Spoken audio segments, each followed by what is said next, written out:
Oh, man. Oh, we're live. We did it. We are live. Turns out we didn't get censored off the internet today. Not yet. Yet.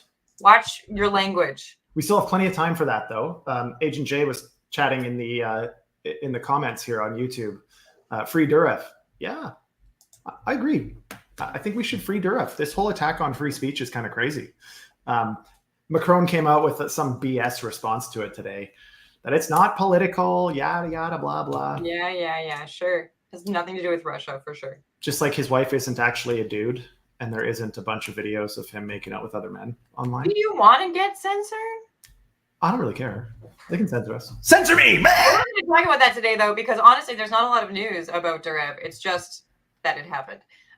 So we're going to talk about liquidity mining. So unrelated, we're talking about liquidity mining and ecosystem incentives. I don't know. We did look at doing like an episode on the various socials that you could use and should you be moving all your TGs to Signal and that kind of thing. But like, there just isn't new information about it, right? So I mean, let's talk about something fun. Honestly, like, is there a platform, like a global platform that isn't somehow censored or observed by people? Like, so what you gotta do hopefully we can create some pigeons. You get carrier pigeons and you just train them.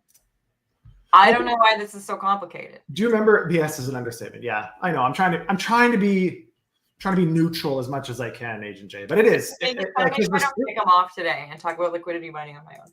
Yeah, let's get Agent J rolling on liquidity mining. But yeah, okay. What specifically are we talking about? Okay, so we're just gonna do a little bit of an overview of what liquidity mining is and kind of how it took off in 2020.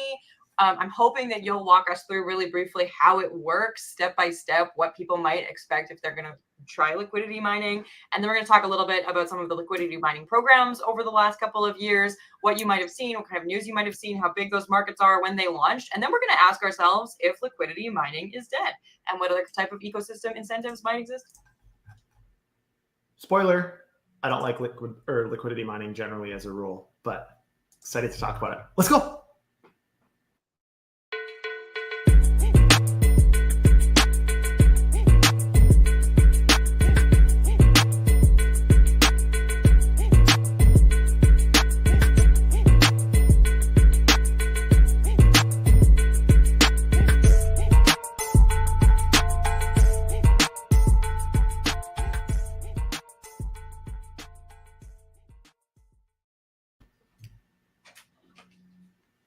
What's up? We're back. This has happened the last couple times. We should maybe be on cue. The music stops and we're both like, what? Tell me about liquidity mining. This, I feel like I should clarify that this was your idea for an episode. You just said that you don't love liquidity mining. I also don't love liquidity mining, but here we are talking about it. What is it? Why are we talking about it? There's a lot of things I don't love, but sometimes they still have to happen as a stepping stone. So without getting hilarious and going too deep into that, I mean, liquidity, I've been a fairly vocal critic of liquidity mining, while at the same time being the benefactor of such programs significantly. So, I mean, don't take my dissatisfaction with liquidity mining as evidence that we don't want to participate. We still want to. I just don't think it's a long-term sustainable strategy. So we're going to talk about it today. I've seen a lot of people kind of saying, hey, how do we yield farm? What is yield farming? And so on and so forth. That's different. Quick note, this is not advice. We're not giving you strategies on how to do things. We're just kind of talking high level. Okay, so essentially liquidity mining in DeFi was the initial way. It started back in 2020, generally as a widespread strategy, where in DeFi, it incentivizes users to either supply assets to the liquidity pools or lending programs or lending protocols. And in some cases, it's by doing, supplemental workflow activities. By contributing their assets, users earn rewards, typically in the form of the platform's native tokens, such as Uni on Uniswap or Comp on Compound, or Chi on Benki or any of the other platforms. Benki didn't make it in this article, but I just threw us in. These tokens offer governance rights, allowing participants to influence protocol's future development, among many other things. Liquidity mining has been successful, generally speaking, in bootstrapping liquidity in different ecosystems.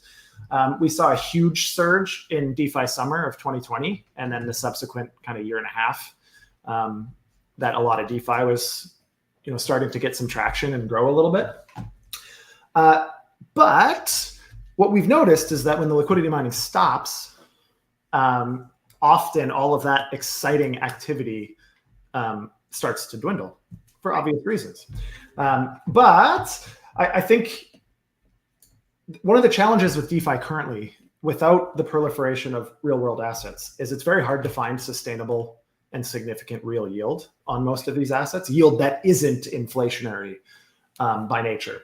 And for that reason, we have to make the yield competitive because there's risks, smart contract risks and others for deploying your assets. So, I mean, there's kind of a market clearing rate of yield that has to happen. Anyways, yeah.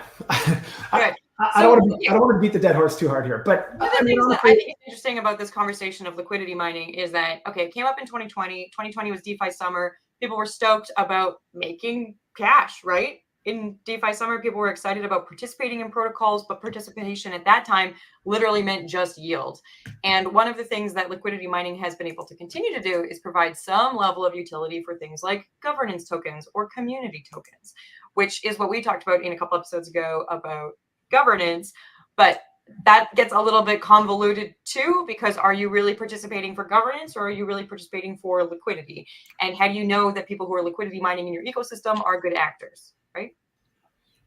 Yeah, well, evidence has suggested that it's generally speaking large actors that suck up. Vitalik has a huge bone to pick. I actually don't always agree with Vitalik, but in this particular case, I kind of agree with liquidity mining being somewhat or completely unsustainable. All of that being said, I think we'll get into this a little bit later on the different ways that it's used and how people should be considering liquidity mining. But I think if you're not familiar with what this is, make sure you're spending time reading up. There's tons of articles. Just go to CoinDesk or CoinBureau or one of the Cointelegraph, any of those like kind of news outlets. You can just search in their historical articles. There's tons of stuff about it. Okay. But maybe we can talk about processes and risks and all of that kind of stuff. Yeah, I think we're about to get there. The other thing that I wanted to address with liquidity mining is when you contribute your liquidity, are you supporting the infrastructure of the ecosystem? Like, is there a back end way, JD, that people are actually contributing to their community when they're liquidity mining, or is it like totally individual? Yeah, it's a good question. And the answer is sometimes.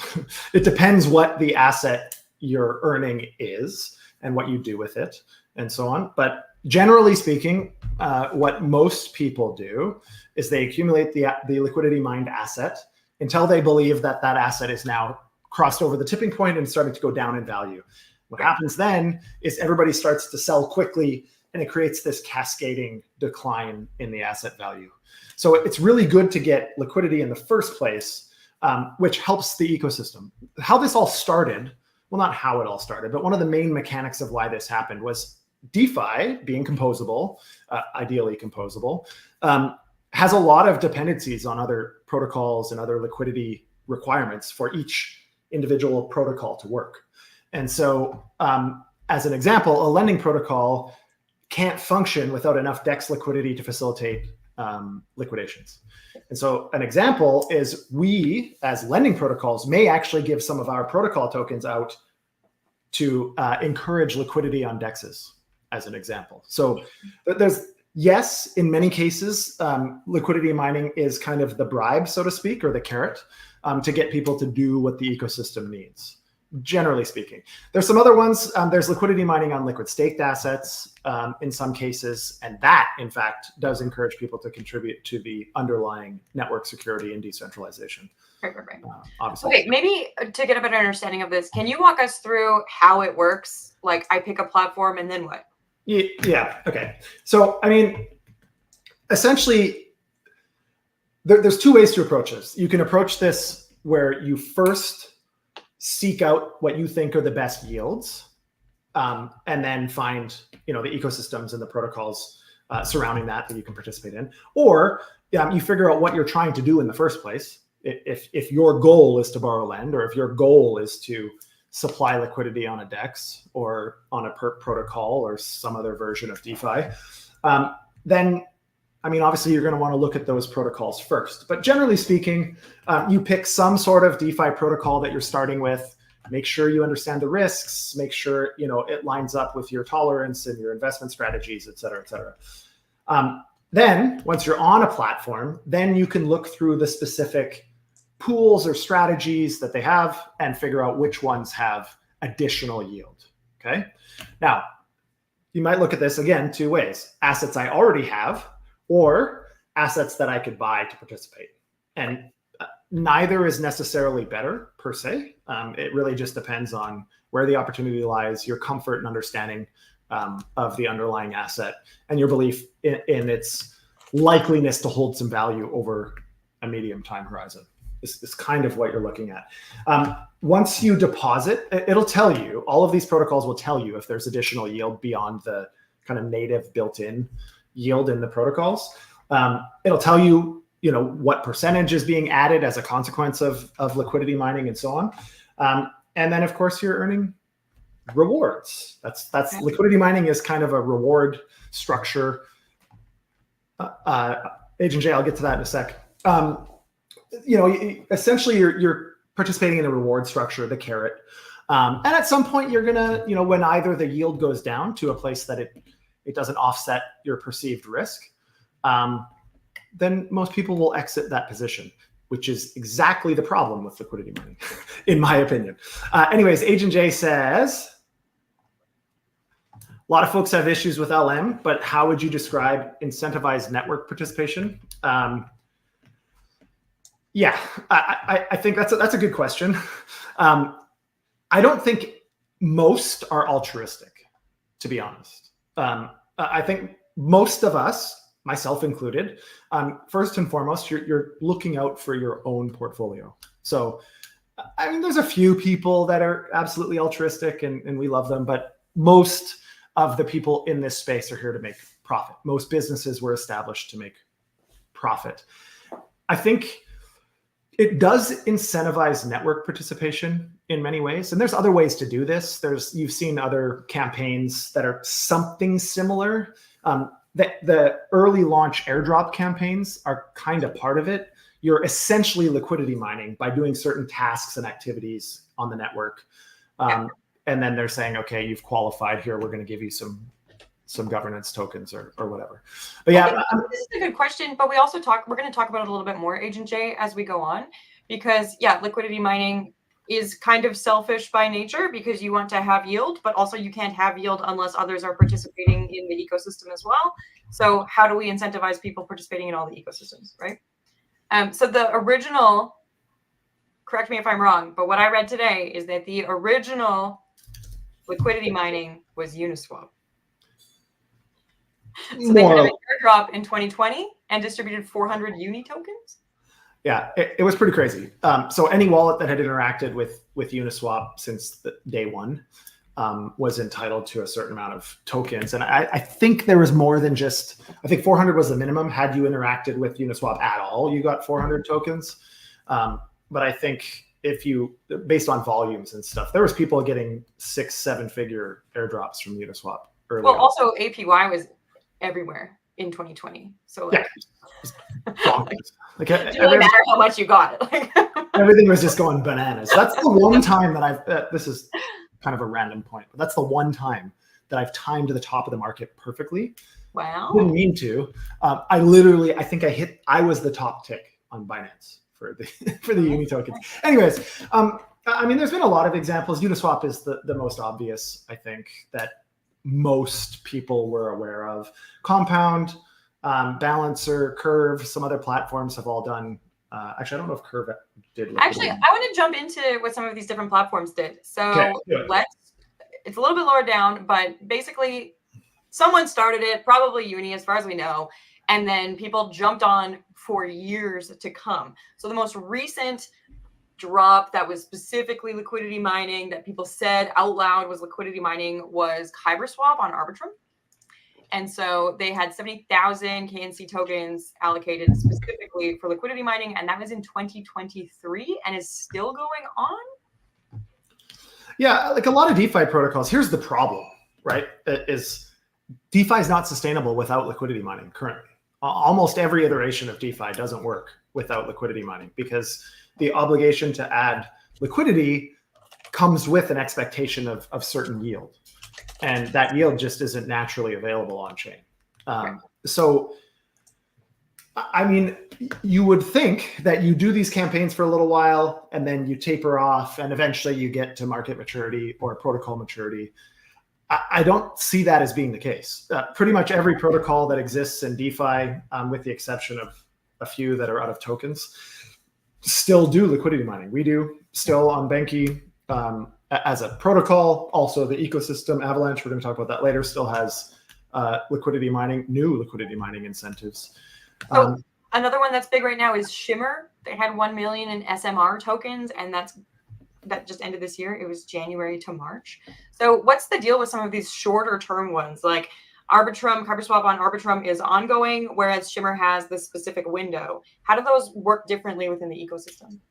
Yeah, that's a good point. I mean, it really depends on the needs of the protocol. Like, so some protocols, it might be at first, just because they need that initial lump sum to get going. But most, I think, to remain sustainable, end up being subsequent campaigns or a continuation of the existing campaign. I mean, we see people try to drop liquidity mining rewards and so on. Obviously, you don't want to give out more than you can handle because it creates a ton of sell pressure on those assets. There's a lot of downsides to liquidity mining, which is why I'm a fairly vocal critic. But yeah, long and short, it really depends on kind of the underlying protocol. So an ecosystem, as an example, Arbitrum, Avalanche, Sui, Aptos, I think we're going to talk about most of them later. Those ecosystems have a different approach, right? They're looking at trying to kind of backstop the base foundation of DeFi and that whole ecosystem. And, you know, there's a lot of nuance to how these things are managed. But in the end, it creates inflation on either your protocol or the ecosystem, and a ton of sell pressure. Yeah. And so you have to offset those with long-term viability, which we haven't quite done yet as a space. Right. This is a strange comparison, but bear with me here. Are some of these programs almost like offering mail-out coupons in the 90s? So I'm thinking here about Avalanche's meme coin rush. Do you remember when they wanted to provide incentives for any meme coins that had launched exclusively on Avalanche and had never gone to another network because they thought that might be able to bolster, you know, that was early this year, I think during the big Doge time of the year.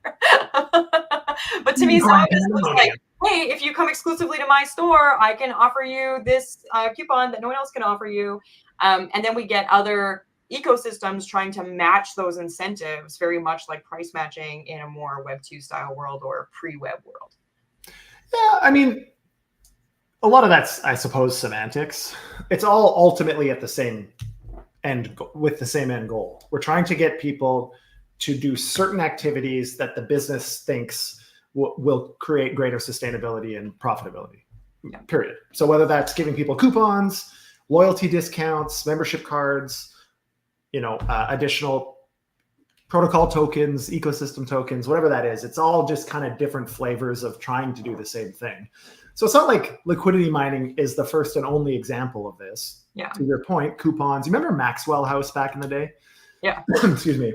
Stuff like that. You know, like those things where, yeah, sign up for this thing, you get to pick whatever, 100 free CDs or something, and then you get charged for the rest of your life. Or weird things. But anyways, point being, I think there's a lot of, I suppose, different motivations for why and how you build these campaigns, but they're all ultimately the same thing. You're buying users. Right. So, okay, that's really interesting that you say that. I found an article from 2022 that basically asks, is liquidity mining dead? And so this is from 2022. This is not a recent article. Liquidity mining, once the driving force behind the explosive growth of DeFi during the DeFi summer of 2020, is now considered an outdated strategy. Originally designed to attract liquidity by offering token rewards, liquidity mining is being replaced by more precise and sustainable approaches. These new strategies include bonds, time-weighted voting systems, PCV, they all aim to manage and direct capital more effectively within DeFi. As DeFi continues to evolve, these innovative mechanisms may redefine how protocols attract and maintain liquidity. This article goes on to talk about the bonds, the time-weighted DAO services, that kind of thing. But how do you think, like, would you consider liquid staking to still be liquidity mining? Would you consider restaking to still be liquidity mining? Or is liquidity mining kind of dead and we've moved on in terms of innovation? Good question. I mean, depends. I suppose it depends how you define liquidity mining. But the term liquidity mining implies that you add liquidity to a protocol, and as a consequence, you get additional yield based on some structure that the protocol is built in. Right.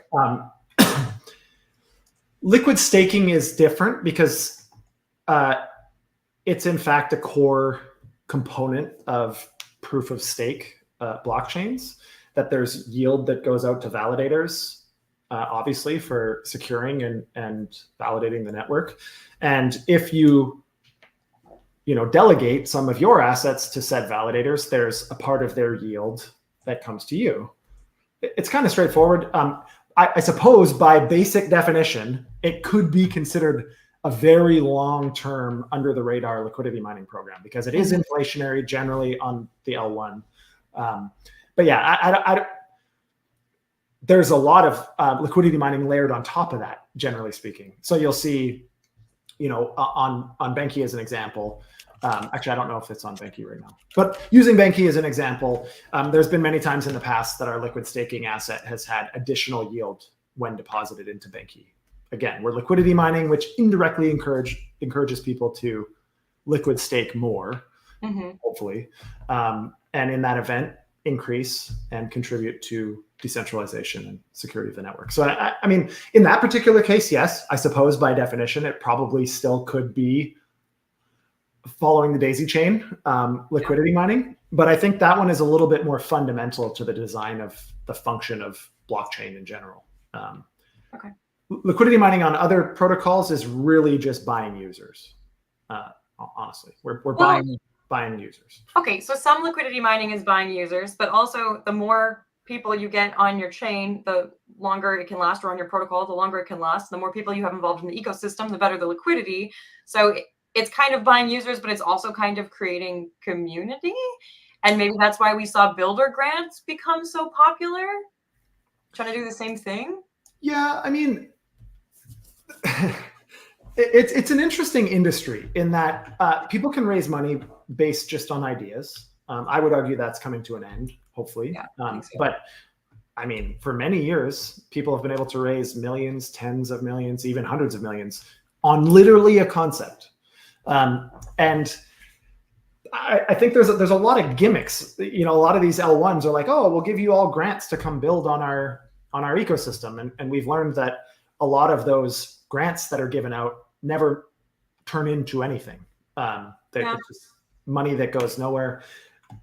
I mean, grants are more at the protocol level, right? So they're incentivizing us. They're helping us cover some of our go-to-market costs, et cetera. Liquidity mining is more for users, like asset provisions, I guess is the easiest way to explain it. Well, okay, my main argument against that is optimism, I think, with their RPGF, their retroactive public goods funding. Yeah. Because, they put out calls to the community so that you could be a builder and then you would build something, but you also needed ecosystem participation and voting on proposals. So then different people had to have the governance token, and then they're staking the governance token. So then there is some higher liquidity. I think some of the other ones, like for example, Flare or even Cosmos, probably is grant to builder only, right? Generally, but some of the liquidity mining emissions programs are given to protocols based on protocol performance in the previous time horizon, whatever that is. So I don't want to use any particular example, but just because there is a lot of them. But I think one of the new themes that we're seeing now is that the ecosystem, instead of saying we want liquidity on this protocol that doesn't have any, Rather, they're saying we'll give incentives to protocols that already have a little bit of liquidity and seem to be showing growth, and let those protocols decide how to distribute that yield, which assets to incentivize, et cetera, et cetera. So less liquidity mining and more like liquid making in a way. Sort of, yeah. Like both the protocol and the ecosystem are trying to curate, in some ways, different things. The protocol is trying to curate specific users for the protocol and ultimately revenue. The ecosystem is looking at a lot of stuff. They're trying to figure out the interplay amongst different protocols, of course, and what kind of foundational assets are a little lacking in the ecosystem. And they use that as kind of a lever to get people to look at those things rather than look at the other things that are available. Okay, I think that was a really natural segue into Avalanche Boost. Because they're literally doing that. They're trying to incentivize user engagement across their top protocols on their own network, but they're also trying to be active, decentralized. There's not a ton of like centralized information about it. You have to already be participating in your protocol to be able to participate with Avalanche Boost on that protocol. You know more about this because of Banky. Tell us about Avalanche Boost, and is it liquidity mining or is it something new? It's 100% liquidity mining. It's a great program. I mean, I've been a big fan, all things considered, of how AVAX has managed liquidity mining, because it's been attractive enough over time that it actually moves the needle, but it's not so ridiculous that we create this crazy, unsustainable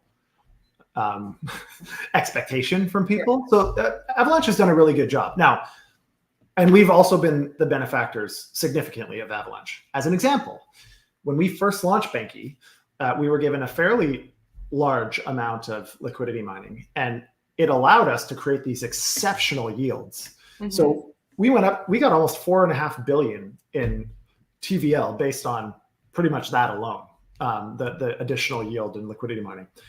Avalanche has continued liquidity mining quietly for quite some time, as most ecosystems do. They came out with Boost here recently, which is very specific to DeFi at the moment, or financial type products. And it's kind of doing the same thing. It's a lesser value, but a lot more focused. It's focused on specific assets and specific ecosystem needs. But yeah, I mean, as far as they go, it's probably been one of the better managed programs that I've seen. There's a lot of collaboration between AVAX and the protocols, really talking through what the expectations are of additional yield and why that matters and so on. So it's been a fairly well-managed program. The challenge is when the programs taper, and Banky's an example, when the programs taper, usually combined with some sort of market decline or down cycle, it becomes, the risk reward then becomes not near as attractive for people to keep holding your protocol token that they've been accumulating through liquidity mining, and B, maybe even providing liquidity at all now becomes not appealing from a risk reward perspective. And that's the challenge, is because it's not sustainable currently. We can't continue to inflate things forever, obviously, unless you're the US, then you can just inflate your currency. Unless you're fiat. But yeah, we can't do that. So I mean, yeah, it's Boost is great. There's another cool program that Avalanche is coming out with pretty soon, which I think is really neat. And it is, to your point, going to be a lot more focused on user participation as opposed to just large firms adding a bunch of liquidity and soaking up all the tokens and dumping them. That's how Alameda and Three Arrows and all these platforms became so huge. And then died. And then they died. Because it's not sustainable. So then when that yield starts going away, all these people are trying to do more and more risky things, leverage, a lot of leverage, which was the demise of many of these platforms. Absolutely. Okay, so on Friday, we're probably going to have our FUD with Friends episode, and we are planning to get some boosties on. So if you're from an Avalanche protocol and you want to talk about what you're doing with Boost, we would absolutely love to have you. Do you want to try to get as many people on as possible, or do you want to limit it? We didn't talk about this. Yeah, I think we can get a few people on. Yeah. I think it'd be good to talk about it not only as liquidity mining, but also as what it can do for the ecosystem, which is back to what Agent J was asking in the comments, is how are we doing this, and does it actually matter? Yeah. I mean, one side note, I suppose, although I just poo-pooed on liquidity mining as a long-term strategy, there are some ancillary benefits, of course, right? It has caused people to bridge over to whatever ecosystem you're in and participate in protocols that they otherwise maybe wouldn't even know of. Right. So there is some benefit that's sticky. It just doesn't necessarily result in long-term TVL that you're expecting. But at least these people are now aware of what you're doing, part of different communities, a lot more comfortable, so that when you ramp things up again, like Boost has done now, when you boost it, then there's people there, right? The people are still kind of there paying attention, and you still have ways to interact with them. So it's not all bad. Don't take everything I'm saying as you're so funny. Yeah, well, I think maybe on the Friday episode we can talk a little bit about some of the new structures also that we're seeing. That, to Agent Jay's point, really are focused on longer term network benefit, not just the protocol or just the revenue or the token price short term. So. All right, that is liquidity mining in a nutshell. We encourage you to do your own research, get out there, look before you buy, use a testnet if you can. None of this is financial advice, but it is a brief history on the last 4 years of liquidity mining in DeFi. That's a long time for an emerging technology. Yeah. Like, share, subscribe, hit the bell, come back Friday. That's it. Is that it? I think it's missing. Well, it's usually me that says that, so now I'm all confused. Ceara, go FUD yourself. Go FUD yourself. Bye.